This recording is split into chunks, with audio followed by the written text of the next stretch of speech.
জুবিন দাক মই লিখা গীত গোৱাম বুলি আহিছিলোঁ। জুবিন দাক বিচাৰি ঘূৰি ফুৰিছোঁ। মানে কিছুমানক মই বহুত পইচা কৈছিলোঁ এখন অনুষ্ঠানৰ বাবে। বহুত পইচা কৈ দিওঁ, যিটো পইচা ক'লে মই মানে এইটো হেৰি কৰোঁ, যিটো পইচা ক'লে মোক নামাতে। মদৰ দোকানখনত গ্ৰাহক নামাতিলেও কিন্তু সেইখনত বেছি হ'ব। এটা কৰিশ্মা নাথ কলি নেকি বাৰু? কৰিশ্মা নাথ কলিযুগ নহয়। ও পুত্ৰৰ বিয়া পাতে ৰজাই। কিমান মান টকা মানে আনুমানিক কিমান মান টকা আপুনি খানা খুৱাইছে জুবিনক লগ কৰিম বুলি, জুবিনক লগ কৰাৰ বাবে?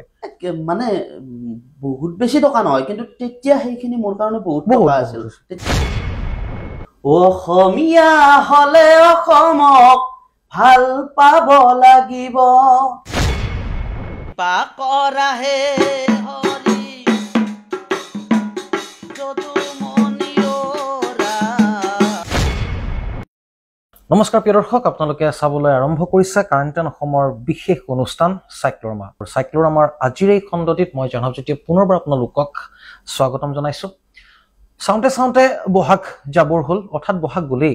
ইয়াত জেঠ পদূলি মুখেৰে কেতিয়া বহাগ আহিল, কেতিয়া গুচি গ'ল, আমি কোনেও যেন ক'বই নোৱাৰিলোঁ। আৰু এয়াই হৈছে প্ৰাণৰ বহাগৰ আন এক বৈশিষ্ট্য। সেইবাবে হয়তো কোৱা হয়, কৈ থাকোঁ মানে উৰকে নপৰে আমাৰে বহাগৰ কথা। এই বহাগত বহু ব্যতিক্ৰমী দৃশ্য আমি দেখিলোঁ, বহু বিতৰ্কও দেখিলোঁ, কিন্তু তাৰ মাজত বহু শিল্পী এনে দেখিলোঁ যিসকল শিল্পীয়ে বৰ্তমানো সংগ্ৰাম কৰি আছে। প্ৰতিখন বহাগৰ মঞ্চ তেওঁলোকৰ বাবে এক প্ৰত্যাহ্বান হিচাপে চিহ্নিত হৈ আহিছে। তথাপিতো তেওঁলোকে যি এই সংগ্ৰাম তেওঁলোকৰ, সেই সংগ্ৰাম কিন্তু তেওঁলোকে এৰি দিয়া নাই। শুদ্ধ অৰ্থত ক'বলৈ গ'লে তেওঁলোকৰ কোনো গ্লেমাৰ নাই, কিন্তু অথচ তেওঁলোক নহ'লে কিন্তু আমাৰ বিহুখন, আমাৰ জাতীয় যিসমূহ অনুষ্ঠান, সভা সমিতি, মেলে মিটিঙে, পূজা সবাহে তেওঁলোক নাথাকিলে সেই অনুষ্ঠানসমূহ আধৰুৱা। আমি গৌৰৱেৰে ক'ব লাগিব, অসমৰ এই বাৰেৰহণীয়া সংস্কৃতি কৃষ্টিত যিসমূহ লোককৃষ্টিৰ লগত জড়িত সাংস্কৃতিক কৰ্মী আছে, বাদ্যযন্ত্ৰী শিল্পী আছে, তেওঁলোকৰ অহোপুৰুষাৰ্থ স্বাৰ্থৰ বাবে, তেওঁলোকৰ অশেষ ত্যাগৰ বাবে, তেওঁলোকৰ অশেষ সংগ্ৰামৰ ফলতেই লোককৃষ্টি বৰ্তমানো সংৰক্ষিত হৈ আহিছে। আৰু আহিবলগীয়া প্ৰজন্মই সেই লোককৃষ্টিসমূহ এটা সম্পদ হিচাপে পাব, যদি বৰ্তমানৰ প্ৰজন্মই অশেষ কষ্ট সংগ্ৰাম কৰি এই লোককৃষ্টিসমূহ ধৰি ৰাখিবলৈ অহোপুৰুষাৰ্থ চেষ্টা নকৰিলেহেঁতেন। কিন্তু তাৰ মাজতে তেওঁলোকক ব্যৱহাৰো কৰা হয়, তেওঁলোক ব্যৱহৃত হৈ আহিছে। এয়া এক পৰিতাপৰ বিষয়। অসমৰ সাংস্কৃতিক জগতত, অসমৰ সাংস্কৃতিক উদ্যোগত তেওঁলোকৰ স্থান যদিও মঞ্চত তেওঁলোকক দেখুৱাই সন্মান কৰা হয়, বা অন্তৰত যিখিনি সন্মান থাকিব লাগে হয়তো ক'ৰবাত নহয় ক'ৰবাত আমি সেই দেখুওৱা মৰমখিনি আমি যেন যথেষ্ট নহয় বুলি আমি নিজে অনুভৱ কৰোঁ। তথাপিতো আমি তেওঁলোকক এখন উপযুক্ত মঞ্চ দিব পৰা নাই। এয়াও কিন্তু অসমৰ সাংস্কৃতিক জগতৰ বাবে, অসমৰ সাংস্কৃতিক উদ্যোগটোৰ বাবে, অসমৰ প্ৰতিগৰাকী সাংস্কৃতিক কৰ্মীৰ বাবে এক উদ্বেগজনক বিষয়। আজি চাইক্ল'ৰামাৰ অনুষ্ঠানত তেনেগৰাকী বিশেষ অতিথিক আমি আমন্ত্ৰণ কৰিছোঁ, যিগৰাকী অতিথিয়ে আচলতে তেখেতে নাগাৰা নামৰ পাঠক। নাগাৰা নামৰ তেখেতৰ নিজৰ দল আছে, তেখেতে নেতৃত্ব লয় সেই দলটোৰ। লগতে তেখেতে বিহুৰ অনুষ্ঠানতো ঢোলৰ পূজাৰ সতে তেখেতে বাদ্য সংগত কৰি আছে এগৰাকী তালীয়া হিচাপে। আজি যিহেতু এতিয়া বহাগ যাবৰ হ'ল, অৰ্থাৎ গ'লেই, জেঠ পৰিল, গতিকে এক পৰ্যালোচনা কৰিম। তেখেতৰ মুখেৰে আমি শুনিম এই বহাগত কি পালে আৰু প্ৰতিটো বহাগত তেওঁলোকে কি কি পাই আহিছে, তেওঁলোকৰ আক্ষেপ কি, তেখেতৰ আক্ষেপ কি। হয়তো তেখেতে কোৱা এই কথাখিনি তেখেতৰ দৰে আৰু 10জন লোকশিল্পীৰ সৈতেও একেই হ'ব, সাদৃশ্য থাকিব তেখেতৰ পৰিস্থিতিৰ। গতিকে আজিৰ অনুষ্ঠানত আমি তেখেতৰ সৈতে এইসমূহে কথা পাতিম। লগতে আটাইতকৈ ভাল বিষয় এয়াই যে তেখেতে এগৰাকী গীতিকাৰ, তেখেতে গীতো লিখে। কিন্তু কথাতে আছে, যেতিয়া অৰ্থ নাথাকে লগত, যেতিয়া টকা পইচা নাথাকে, ধন নাথাকে, তেতিয়া কিন্তু গ্লেমাৰো নাথাকে। গতিকে তুলনামূলকভাৱে আমি এইসমূহ কথা আজি আলোচনা কৰিম আজিৰ এই চাইক্ল'ৰামা খণ্ডটিত। আজিৰ অতিথি আমি আমন্ত্ৰণ কৰিছোঁ, সেইগৰাকী অতিথি হৈছে সুনীল ৰাজবংশী ডাঙৰীয়া। সুনীল ৰাজবংশী ডাঙৰীয়া, আপোনাক স্বাগতম জনাইছো চাইক্লৰ আমাৰ এই অনুষ্ঠানলৈ। প্ৰথম কথা, বিহু কেনে গ'ল? বহাগ বিহু গ'ল ভাল বেয়াৰ মাজতে, মিঠা তিতা তেনেকে গ'ল। তেনেকেই গ'ল বিহুটো। বিহুত অনুষ্ঠান কৰিছে? কৰিছো। বিহুত কি অনুষ্ঠান কৰিলে? বিহুত বিশেষকৈ ওজা ঢল হীৰকজ্যোতি শৰ্মা জানে সংগত কৰিছে। হয়, তেওঁৰ লগত সহযোগী শিল্পী হিচাপে বিহু গ'ল। এতিয়া আপুনি জানো যে আপুনি নাগাৰা নামৰ পাঠক হয়। এতিয়া নাগাৰা নামৰ বুলি ক'লে নাগাৰা নাম এতিয়া যথেষ্ট জনপ্ৰিয় হৈছে, জনপ্ৰিয় হৈছে।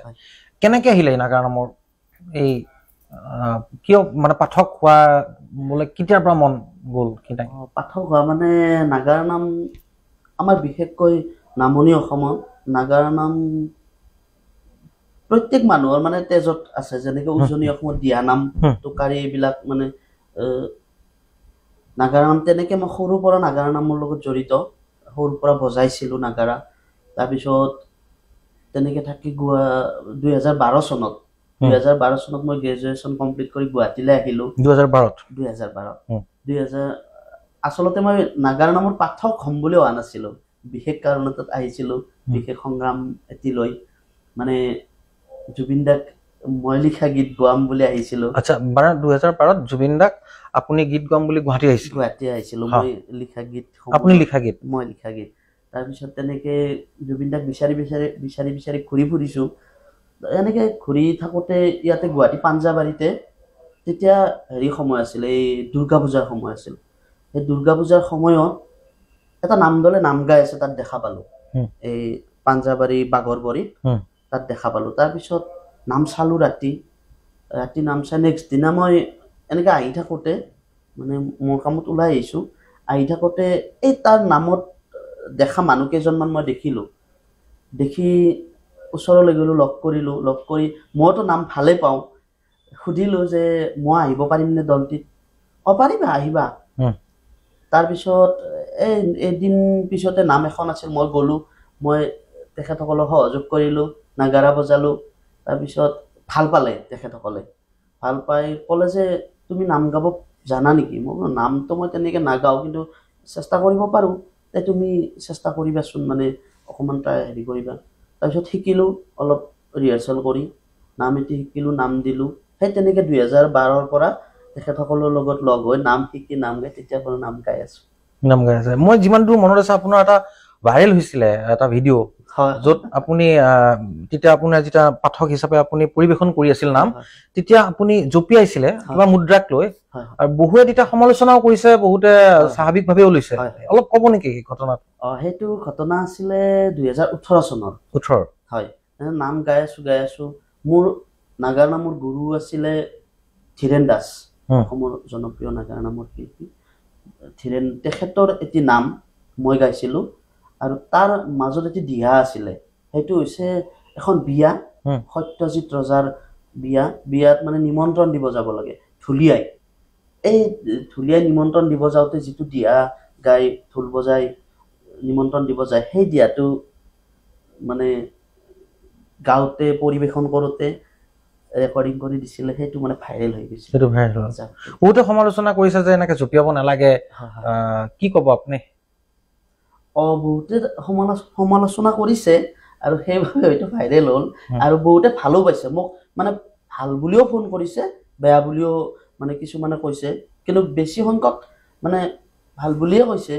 কিন্তু তেখেতসকলে কমেণ্ট কৰিব অহা নাই, বা তাত মতামত দিয়া নাই, মোক মতামত দিছে। তেনেকে মানে তেতিয়াৰ পৰা মোক অনুষ্ঠানতো বিচাৰিছে। বিশেষ মোৰ অসুবিধাৰ বাবে বা কিছুমান সমস্যাৰ বাবে মই দলটো এই 2000 ভাইৰেল হোৱাৰ পিছতে মই নাম বাদ দিব লগা হ'ল। কিবা কিবি মই যিটো দলৰ লগত নাম গাই তাত কিবা অকমান জেং হৈ পিনে মই নাম বাদ দিব লগা হ'ল। তেনেকে মোক বহুত ৰাইজে হয়তো আজিও গম পোৱা নাই মই কিয় নাম তেতিয়া নাৰাখিলো। তেতিয়া মই বহুত ৰাইজক আৰু এটা বস্তু মই কৈছিলো, এই ভিডিঅ'টোৰ যোগেদিয়ে মই কওঁ, মানে কিছুমানক মই বহুত পইচা কৈছিলো এখন অনুষ্ঠানৰ বাবে। মানে মোৰ দলে নাই, মই কি কৰিম? মানে মোৰ যিটো দলৰ পৰা তাৰ পৰা মই বাদ পৰিলো। তাৰপিছত বহুত পইচা কৈ দিওঁ, যিটো পইচা ক'লে মই মানে এইটো কৰো, যিটো পইচা ক'লে মোক নামাতে, মানে মাতিলেতো মোৰ দিগদাৰি। গুৱাহাটীত আৰু এটা দল এনেকে ইমান সোনকালে প্ৰস্তুত কৰা সহজ নহয় গতিকে মই সেই সময়ত নামবিলাক নাৰাখোঁ তেনেকে তেনেকে মই 2018 পৰা 2020 থাকিলোঁ এই 20 চনতহে মই মানে নিজাকৈ দলটো গঠন কৰিছোঁ এতিয়া আপোনাৰ নিজৰ দল আছে নিজা দল আছে কি নাম দিছে দল শংকৰ মাধৱ নাগাৰা নাম দল শংকৰ মাধৱ নাগাৰা দল খুব ধুনীয়া ভাল লাগিল কিন্তু নাগাৰা নামৰ লগত যেতিয়া কথা আহে এতিয়া বহু বিতৰ্ক আমি দেখো বিশেষকৈ মহিলা যিসকল পাঠক আছে তেওঁলোকক লৈ আমি বিতৰ্ক দেখো এতিয়া আপোনাক মই পোনপটীয়াকৈ সুধো কৰিশ্মা নাথৰ ওপৰত আপোনাৰ দৃষ্টিভংগী কি আপোনাৰ মতামত কি কৰিশ্মা নাথৰ ওপৰত দৃষ্টিভংগী মানে কি কিছুমান এটা মানুহে যেতিয়া কিছুমান বস্তু লয় আকোৱালি বা তাতেনো আমি কি ক'ব পাৰোঁ আজিকালি আৰু মানে এইটো আমি এটা হেৰিৰে মনত ৰাখিব লাগে এইটো কলিযুগত কিন্তু আমি ভাল বেয়া আমি কৈ থাকিলে নহ'ব মানে কলিযুগত এনেকুৱা আপুনি এখন ভাল দোকান দিয়ক আৰু এখন মদৰ দোকান দিয়ক মদৰ দোকানখনত গ্ৰাহক নামাতিলেও কিন্তু সেইখনত বেছি হ'ব কাৰণ এইটো কলিযুগ গতিকে বেয়াক মানুহে বেছি আঁকোৱালি লৈ ভালক অকণমান মানে সেইটো মানে যুগে কৰিছে এইটো এতিয়া উপায় নাই ক'লে এতিয়া কৰিশ্মা নাথ কলি নেকি বাৰু কলিযুগ বুলি যে ক'লে কৰিশ্মা নাথ কলিযুগ নহয় আপুনি দোকান এখন বুলি ধৰি ল'ব পাৰে মই ক'লো যে মদৰ দোকানত বহুত মানুহ যায় আপুনি চাব মদৰ দোকান এখনত মানুহ ভিৰ তাত মাতিবও নালাগে তাত দেখিব একেবাৰে মানুহ নধৰা হৈ যায় কিন্তু এখন ভাল গেলামাল দোকানত আপুনি চাবচোন তাত বহি বা ভাল হোটেল এখনত চাবচোন ভাল খাদ্য বনাই কিন্তু তাত মানে গ্ৰাহক কমকে যায় মানে সেইকাৰণে গাখীৰ দিবলৈ মানুহগৰাকী আহে আৰু মদ কিনিবলৈ মানুহ নিজে যায় হয় কথাটো এতিয়া নাগাৰা নামত বিয়া বা এনেকুৱা আমাৰ যিসমূহ লোককৃষ্টিৰ লগত বা আমাৰ থলুৱা যিসমূহ আমাৰ লোকগীত আছে বিয়া নামে হওক বা লোকগীতৰ আৰ্হি কামৰূপীয়া লোকগীত গোৱালপৰীয়া সংমিশ্ৰণ ঘটা আমি দেখিবলৈ পাওঁ গতিকে আপুনি যেতিয়া নাম পৰিৱেশন কৰে এনেকুৱা কিবা গীত আছে নে য'ত বিয়া নামৰ ৰসটো ফুটি উঠে যদি আছে আপুনি অলপ গুণগুণাই দিব নেকি বিয়া নামৰ আছে মানে এটা মই নাম গাওঁ সত্যজিতৰ স্বয়ম্বৰ তাত অকণমান আছে মই গাই দিছোঁ ও পুত্ৰৰ বিয়া পাতে ৰজাই পুত্ৰৰ বিয়া পাতে ৰজাই সূৰ্যৱতীৰ সংগে কি ৰাম ৰাম সূৰ্যৱতীৰ সংগে ও নগৰৰ নৰ নাৰী নগৰৰ নৰ নাৰী যাই মহাৰংগে কি ৰাম ৰাম যাই মহাৰংগে সুন্দৰ এতিয়া কথাখিনিত এতিয়া আধৰুৱা কৰিলো অকমান আপোনাৰ কথা জানিলো আপুনি কৈছে জুবিন গাৰ্গক গীত গাবলৈ 2012ত আহিছিলে পালে নে পিছত জুবিন গাৰ্গক লগ মানে পালো কিন্তু 2000 আপুনি যদি সেইপিনে চাই 2012 সিমান মানলৈ মানে অসমত এটা হেৰি চলিছিল মানে যোৱা কেছেট বা এনেকুৱা ধৰণৰ অডিঅ' কেছেট চিডি ডিভিডিৰ যুগ এইবিলাক তেতিয়া মানে কি হয় এখন এলবামত বহুত গীত থাকে আৰু তেতিয়া বহুত এলবাম মানে ৰিলিজ হয় বছৰত কিন্তু তাৰপিছত যেতিয়া 12 চনৰ লাহে লাহে সেইবিলাক নোহোৱা হৈ গ'ল নোহোৱা হৈ মানে এনেকুৱা হ'ল গীত মানে বেছি গীত নোলোৱা হ'ল ইউটিউব আহিল আৰু এটা ট্ৰেণ্ড আহিল যে এজন ছিংগাৰ এটাই গীত বছৰত কৰে এটা গীতে বনাই সেইটো গীতেৰে মানে অনুষ্ঠান বিলাক কৰে তাৰপিছত জুবিনদাৰো তেনেকে এলবাম নোহোৱা হ'ল তেতিয়া আকৌ গীত দিয়া সেই পৰিৱেশে নোহোৱা হৈ গ'ল আৰু লাহে লাহে যেতিয়া মানে মই দেৰিকে হৈ লগ পালো 12ত আহিছিলো মানে 14 মানতহে লগ পালো মই 14 চন মানত লগ পালে কি সূত্ৰত মানে কি ধৰণে লগ পালে মই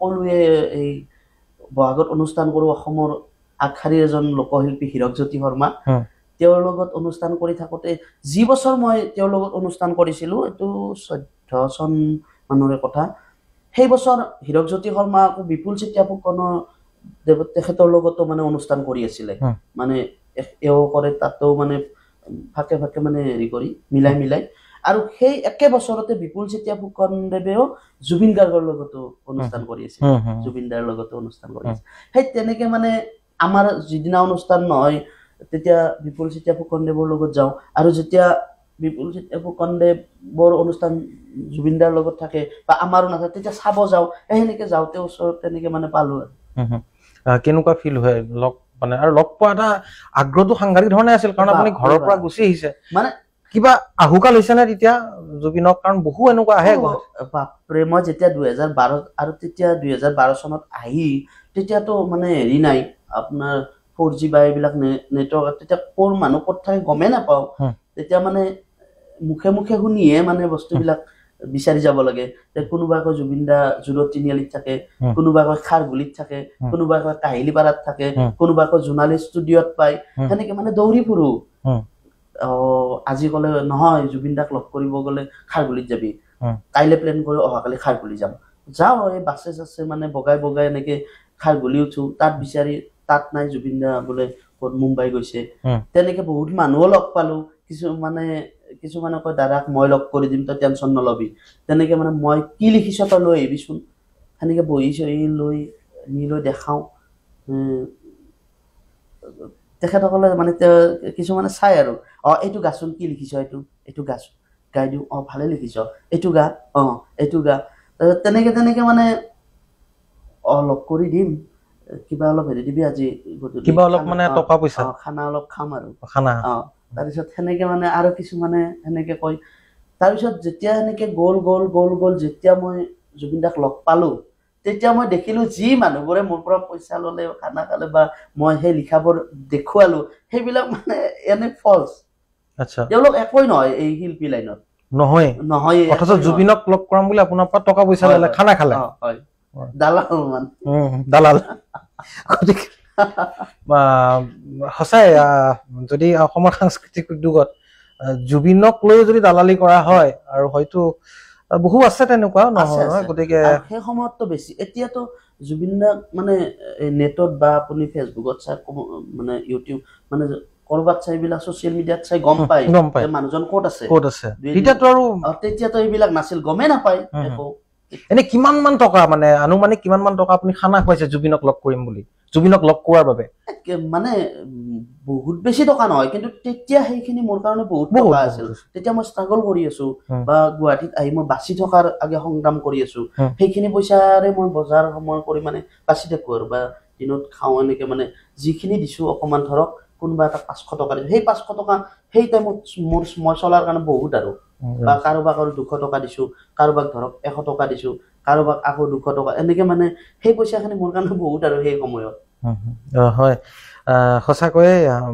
চিন্তনীয় বিষয় আৰু সুনীল ৰাজবংশীয়ে যিখিনি কৈছে ভাবিলে আচৰিত লাগে যে এনেকুৱা জুবিন গাৰ্গক লৈও যদি এনেকুৱা হয় নিশ্চয় এক চিন্তনীয় বিষয় যা হওক ভাল মানুহ থাকিব বেয়া মানুহ থাকিব আপুনি এতিয়া নাগাৰা নামৰ জৰিয়তে বা আপুনি লোককৃষ্টিৰ সৈতে যিখিনি আপুনি কৰে এয়া আপোনাৰ পেচা নে এতিয়া বৰ্তমান আপুনি আন কামতো জড়িত মই এই ব্যক্তিগত কাম এটাও কৰি আছো কৰে কোনোদিন অসুবিধা নহয় মিলাব পাৰে মাহত নাগাৰা নামৰ অনুষ্ঠান কিমান মান থাকে মাহত এতিয়াতো বৰ্তমান মানে সিজনটো অলপ অফ সিজন চলি আছে যেতিয়া এতিয়াও ধৰক মানে দুই এখন চলে আৰু যেতিয়া মানে সিজন আহিব ধৰক ভাদমানৰ পৰা আহিব বিনে নামৰ তেতিয়া আহে ধৰক মানে চলিব পৰাকে আহে আৰু সন্তুষ্ট নাই আপুনিতো গীতিকাৰ হ'ম বুলি আহিছিলে গীত লিখিছিলে আধুনিক গীত আছিল নে সেইবোৰ আধুনিক গীত আছিলে আছে নেকি মনত আপোনাৰ লিখা নিজৰ গীতৰ আছে অকমান যদি গুণগুণাই দিয়ে আজি পাঠকৰ কণ্ঠত আধুনিক গীত শুনো এটা গীত মই মানে জাতি মাটিৰ গীত লিখিছিলো এইটো মই কৰিবৰ কাৰণে লিখিছিলো মানে হয়তো এইটো মই কম সময়তে এইটো মই অকমান গুণগুণাইছো অসমীয়া হলে অসমক ভাল পাব লাগিব প্ৰয়োজনত আইৰ বাবে জীবন দিব লাগিব ভাষা সংস্কৃতিৰ প্ৰতি শ্ৰদ্ধা আৰু ভক্তি যদি হৃদয়তে নাই কেৱল জয়াই অসম কলে অসমীয়া নহয় কেৱল জয়াই অসম কলে অসমীয়া নহয় অসমীয়া হলে অসমক ভাল পাব লাগিব প্ৰয়োজনত আইৰ বাবে জীৱন দিব লাগিব। বহুত ধুনীয়া।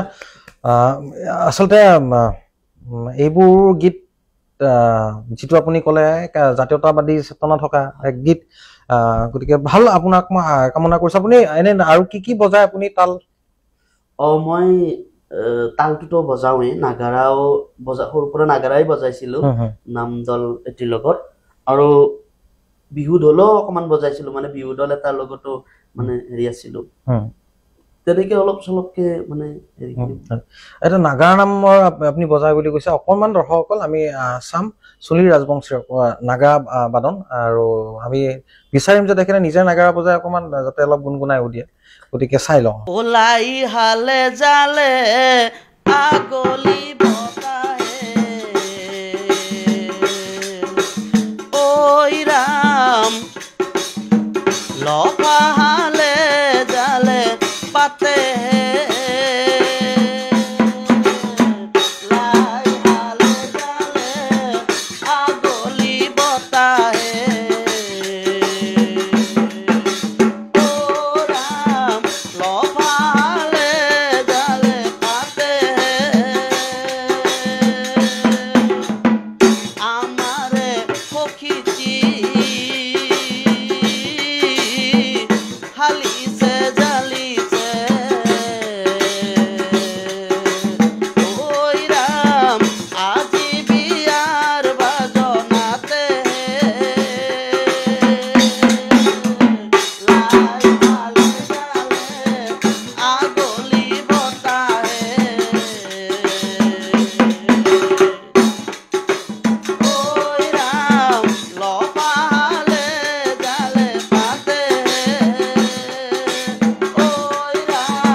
বৰ সুন্দৰ, ভাল লাগিলে। আৰু আচলতে আপোনাক প্ৰতিভাধৰ বুলিয়ে ক'ব লাগিব, কাৰণ আপুনি ইমান ধুনীয়াকে নাগাৰাও বজাইছে, এতিয়া আপুনি অলপ কিছু সময় আগতে আমি গানো শুনিলো আপোনাৰ।